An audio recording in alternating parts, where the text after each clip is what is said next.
afternoon, good morning everyone. Welcome to News Extra, and my guest this morning is Scottsbluff Police Patrol Officer Bobbi Kuhlman. Thank you very much for joining us this morning. I'm glad to be here talking about car seats. Yes, and there are some changes coming up which we will get to here in just a moment. But first we want to talk about the car seat checkups that the Scottsbluff Police Department offers monthly. Yes. To make sure that you have a car seat that's appropriate for your children. And let's talk a little bit about that. So correct, we do these monthly. They're usually the last Saturday of the month, except for December. We have to change that around for the Christmas holiday. Of course. So they're always at the Scottsbluff Public Safety Building, which is 1801 Avenue B here in Scottsbluff. They're always 9 a.m. to noon. So you don't have to have an appointment, you just show up. What we do need is a car, that's important, Of course. to put the car seat into, and it's good to have the child there so we can make sure they're in the correct car seat for their age and their height and their weight and their developmental level. The only exception to that is if you're pregnant. Obviously, we can't fit the child to the car seat. But we do ask that you show up at one of our events 4 to 6 weeks before your due date, so we have enough time to make sure that everything's good. We don't want to be checking a car seat while you're in labor on the way to the hospital. And it's not a very involved situation. It only takes, like you said, 20 to 30 minutes Yes. per visit. When a technician is going over one of these car seats, what exactly are they looking for?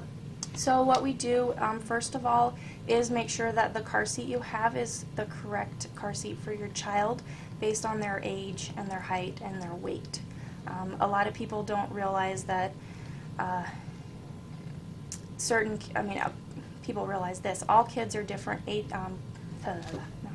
all different sizes, shapes. Sizes and shapes. Of course. Some of them are taller at certain ages, some of them are not. So we want to make sure that if you have a really tall 3-year-old, that then they're in the correct seat. Or if they're really tall and skinny, they're not quite so heavy, we want them to be in the correct seat as well. Sure. If you have a bigger 3-year-old, we might need to scale up that seat to make sure they're in the correct seat. We also want to make sure that your car seat fits your car, because if you've been shopping for a car seat, you know there's all kinds of different ones and they don't always fit in your car. And it also depends on the age of the vehicle too. Some of them have anchoring systems that are different. Correct. The newer ones tend to have the anchoring systems, older ones not necessarily.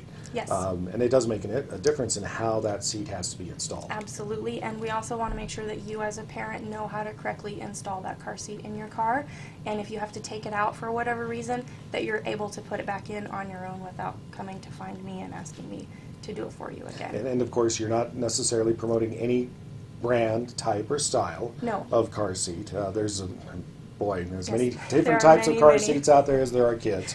Even some of the ones that supposedly can grow with the child as they get older and still be appropriate. But there are some changes that are going to be coming up with the child passenger safety law taking place January 1st. And we're going to come back in just a moment, talk a little bit about that, and also the need for technicians to help out with these inspections. And we'll be right back with News Extra in just a moment. And we're back on News Extra, and my guest this morning is Police Officer Bobbi Kuhlman from the Scottsbluff Police Department. We're talking child safety seats, and we were talking a little bit earlier about the checkup dates, which will be happening. We've got another one coming up this month. Yes, which date is December that? 29th from 9 to noon at the Public Safety Building here in Scottsbluff. And then monthly all through 2019. Yes. Generally toward the end of the month, usually the last Saturday weekend. of the month. Yeah, last Saturday of the month. But there are some changes coming up that you really should be aware of with the child passenger safety law. They take effect January 1st, 12:01 midnight. Yes. For New Year's Day. Tell us a little bit about what's changing. So the biggest change is the age that your child has to be correctly secured in a federally approved child safety seat or belt positioning booster. Previously it was up to age 6, now we've gotten it moved up to age 8. So if you have a 7-year-old that's riding correctly in a seatbelt, they now need to go back into a booster seat per state law.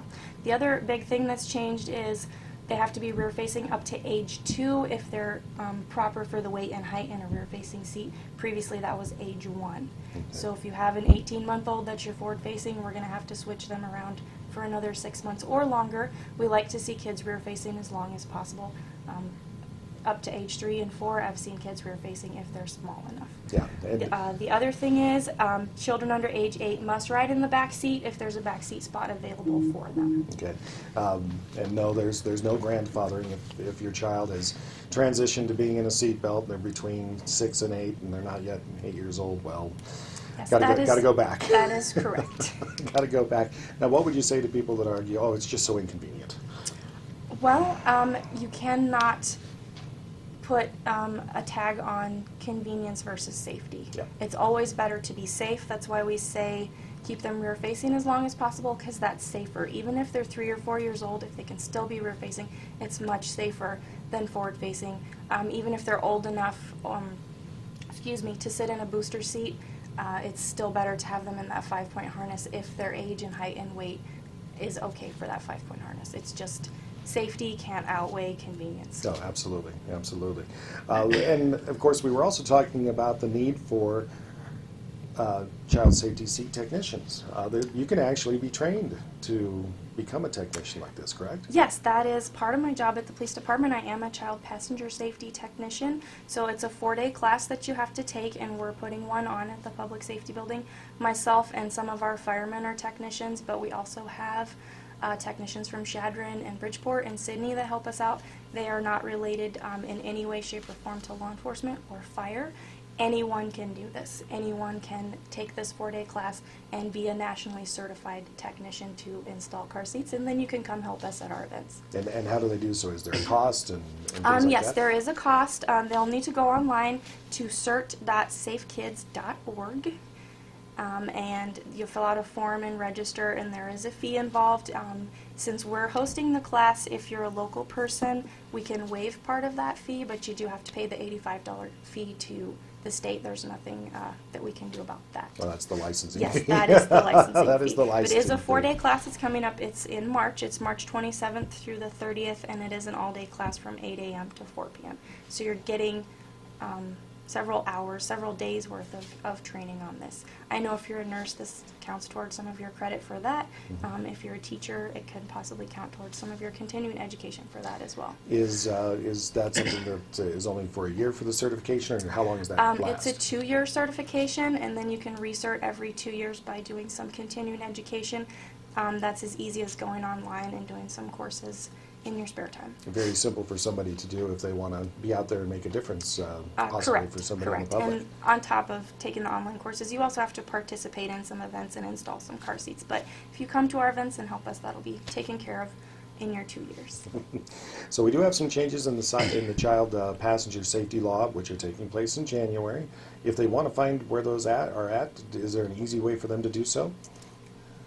Or will you post maybe something like that on your Facebook page? If you go to Safe Kids Nebraska online, it has all of the information that I just talked about. They also have a calendar, so if you're not in the Scottsbluff area and you want to get your car seat checked, they've got statewide checkup stations there, or you can also contact a technician to help you with your car seat. That's an excellent resource to be able to go to. SafeKidsNebraska.org. Child safety seat checkups, a very important thing to have happen, especially as the child gets older and is in their growing phases. Yes. All right, Bobbi, thank you very much for joining us this morning. You're welcome.